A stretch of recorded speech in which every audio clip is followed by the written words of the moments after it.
Good evening to all. So today classes we have to discuss another questions. Question is asked in uh, JEE main exam phase 1. Just we see that questions.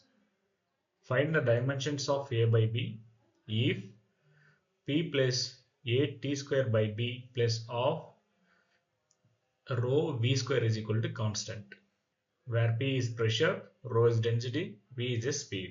இவங்க என்ன கேட்குறாங்க அப்படின்னு பார்த்தோம்னா இந்த ஈக்குவேஷன்ஸை கொடுத்துட்டு இந்த ஈக்குவேஷன்ஸில் இந்த ஏ பை பி அப்படிங்கிறதுனுடைய டைமென்ஷன்ஸ் வந்து என்ன அப்படிங்கிறது தான் இவங்களுடைய கேள்வியாக இருக்குது. இப்போ இந்த மாதிரி கொஸ்டின்ஸ் வந்தால் இப்போ இது தனியாக இருக்கும்போது இல்லையா, இது வந்து என்னது ப்ரெஷர்.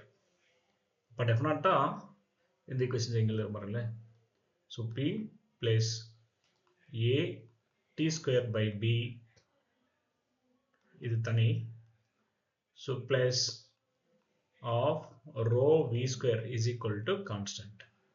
இதில் வந்து என்ன சொல்ல வராங்க அப்படின்னா, இங்கே என்ன டைமென்ஷன்ஸோ அதுதான் இதுவும் இருக்கும். இப்போ p is equal to a by b t square அப்படின்னு வரும். a by b தான் வேணும். இப்போ a by b which is equal to pressure by time square. இதுதான் இப்போ நம்ம கண்டுபிடிக்க வேண்டிய டைமென்ஷன்ஸ். ப்ரெஷர்னா என்ன அப்படின்னு பார்த்தோம்னா, pressure is equal to force per unit area. Force அப்படின்னா M L T power minus 2. This is force. ஏரியானா எல் ஸ்கொயர். இப்போ அடுத்தது என்ன அப்படின்னு பார்த்தீங்கன்னா, இங்கே இருக்கிற ஒரு எல் இந்த எல் என்ன ஆகிடும், கேன்சல் ஆகிடும்.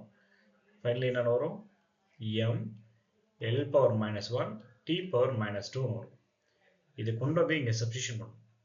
அப்போ பிக்கு பதிலாக M L power minus 1 D power minus 2 divided by டீனா டைம் தான். அப்போ டி ஸ்கொயர்னும் போது கேப்சுலேட்டர் டி ஸ்கொயர் வரும். இது அப்படியே நியூமரேட்டருக்கு போச்சுன்னா we will get m L power minus 1 T power minus 4 more. This is a dimensions. அப்போ இது எங்க இருக்குன்னு போய் பார்த்தோம்னா option 2. So option 2 is a correct answer. Thank you for watching this video.